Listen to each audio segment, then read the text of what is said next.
Salam sejahtera semua, kita bertemu kembali di bab taburan keberangkatan tingkatan 5. Hari ini Cikgu akan teruskan pengajaran kita dan mungkin ini adalah yang terakhir untuk chapter ini sebelum kita pergi ke bab yang lain. Jadi di sini Cikgu ingin menunjukkan bagaimana soalan SPM yang sebenar akan ditanyakan di dalam periksaan SPM. Oke, contoh yang pertama adalah contoh daripada taburan binomial. Ini adalah SPM daripada SPM 2017. Oke, di sini rajah menunjukkan, diberikan satu rajah, menunjukkan satu graf taburan binomial. Bermakna penyelesaian untuk soalan ini mestilah menggunakan konsep daripada taburan binomial. Oke, rajah menunjukkan graf taburan binomial X lebih kurang sama dengan B dalam kurungan 4 dan T. Oke. Lepas itu diberikan satu gambar rajah. Ini adalah gambar rajah dia. Diberikan gambar rajah. Kemudian soalan pertama. Dia minta kita ungkapkan Px sama dengan 0 dan Px lebih besar daripada 2. Bermakna kita mau ungkapkan yang ini, dan yang ini dalam sebutan H dan K. Oke, yang ini H dan K. Oke. Untuk menyelesaikan masalah ini, perkara yang kita perlu pahami pertama kali ialah semua total ini adalah bersama dengan 1. Bermakna K tambah H tambah 5/27 tambah 4/27 dan tambah 1/9 mestilah sama dengan 1. Ini adalah konsep. Jadi untuk di sini kalau kita buat dalam bentuk yang begini, kita akan dapati bahwa gue kasih pergi bawah sedikit. Px bersama dengan 0 ditambahkan dengan Px bersama dengan 1 tambah Px bersama dengan 2 tambah Px bersama dengan 3 tambah Px bersama dengan 4 adalah sama dengan 1. Oke, itu adalah konsep ya. Bermakna sekarang soalan meminta kita Px sama dengan 0 ditambahkan dengan P lebih besar, X lebih besar daripada 2.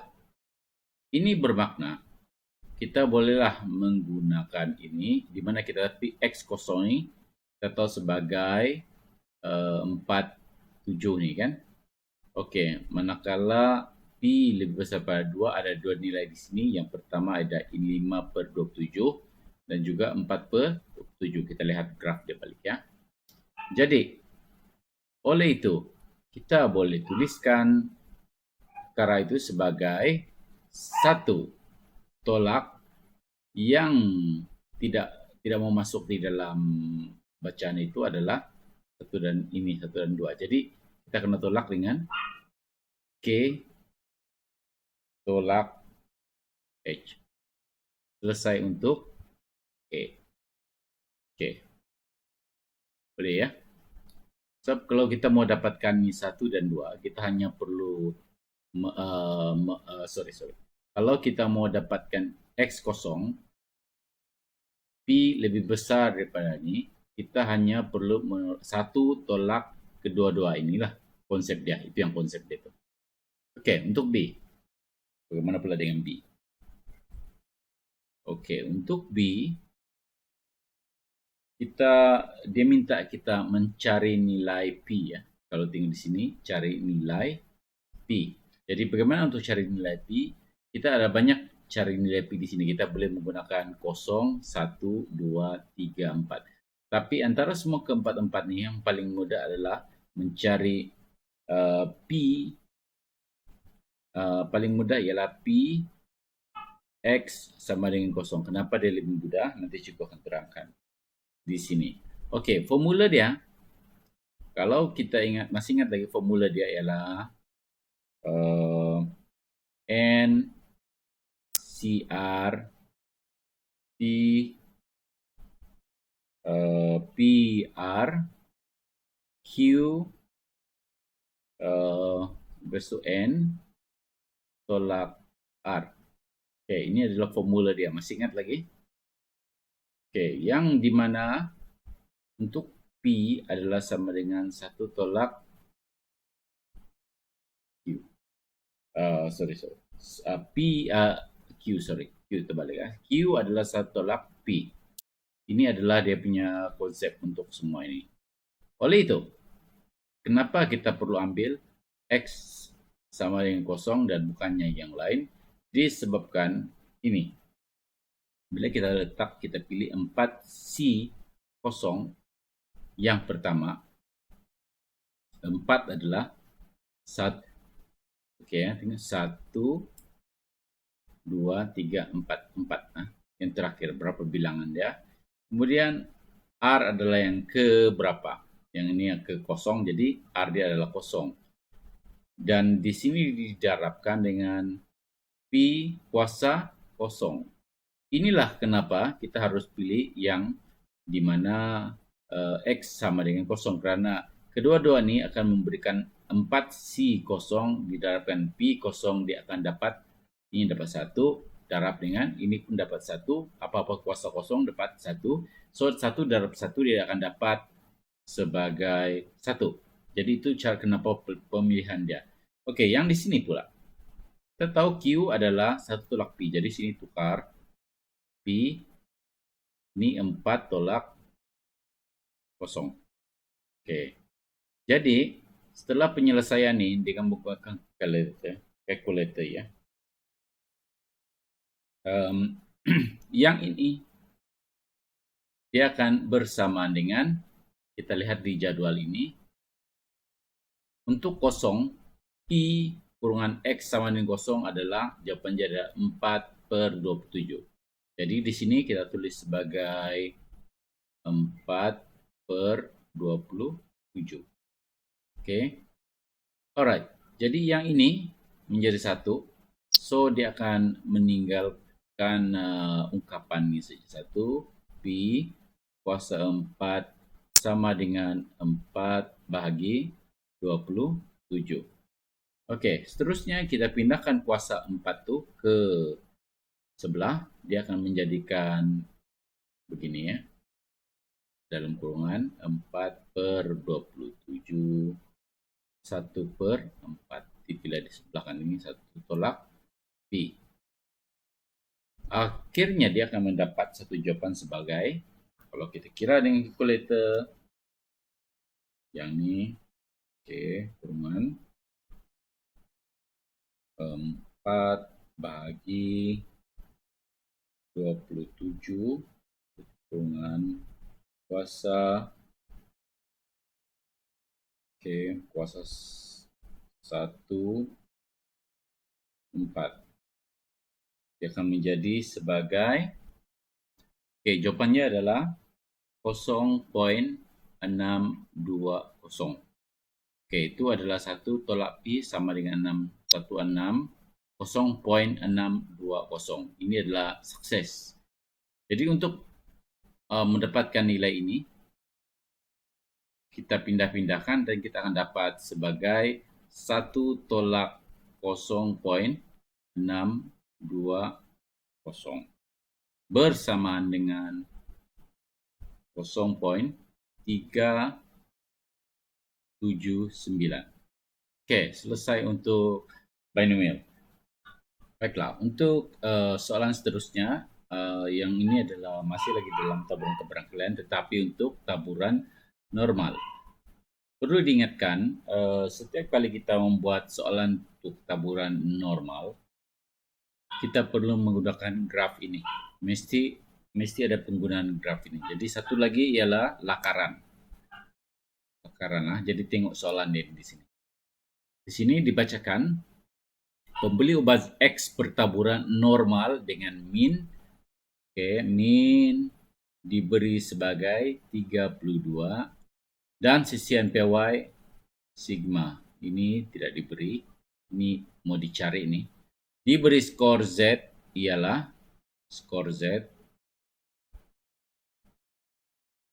diberi sebagai 1.8 dan nilai X ataupun bacaan yang sebenar adalah bersama dengan 38. Oke. Daripada formula, skor adalah bersama dengan X tolak sigma CNPY itu. Oh sorry, ini min. Bagi dengan CNPY adalah bersamaan dengan, seterusnya kita selesaikan sebagai skor Z diberi 1.8 dan X sebagai 38 tolak min yaitu 32 dibahagikan dengan sigma. Jadi kita buat cross, kita akan dapat sigma adalah bersama dengan 38 tolak 32 dibahagikan dengan 1.8, yakni kalau kita gunakan calculator 38 tolak kedua dibahagikan dengan 1.8, maka jawapannya adalah sebagai 3.333, tapi memadailah kalau kita guna 2 tanpa perpuluhan saya lah. So 3.33. Oke, itu soalan pertama untuk E. Oke, bagaimana pula dengan soalan B? Soalan B meminta kita untuk mencari nilai K jika T X kurang daripada K bersamaan dengan 0.4213. Oke, kalau kita buat lukisan ini, dia begini ya. Oke, masih ingat lagi? Yang ini adalah 0.5, jadi 0.4 kurang daripada 0.5. Oleh itu, dia terletak di sini. Yang kita mau cari itu nih. Inilah nilai yang belorek ini. Ini ada Z ya. Oke. Alright. Macam mana kita mau mencari itu? Yang ini kita akan tukarkan kepada bentuk skor Z lah. Yang skor Z tuh. Jadi kita daripada ini kita buat begini. K tolak 32. Lepas itu kita tahu bahwa sigma bersamaan tadi yang kita cari itu adalah bersama dengan 33.33. So di darab sama dengan 0.4213. Oke, yang ini kita perlu merujuk kepada graf. Yang seperti saya katakan awal tadi, setiap kali soalan untuk taburan normal kita kena rujuk graf. Jadi di sini kita lihat 0.4213, 0.4213, yang ini 420, ini terlampau rendah. So di sinilah 0.4247 paling dekat ya untuk mendapatkan kita punya nilai target ialah 0.4213.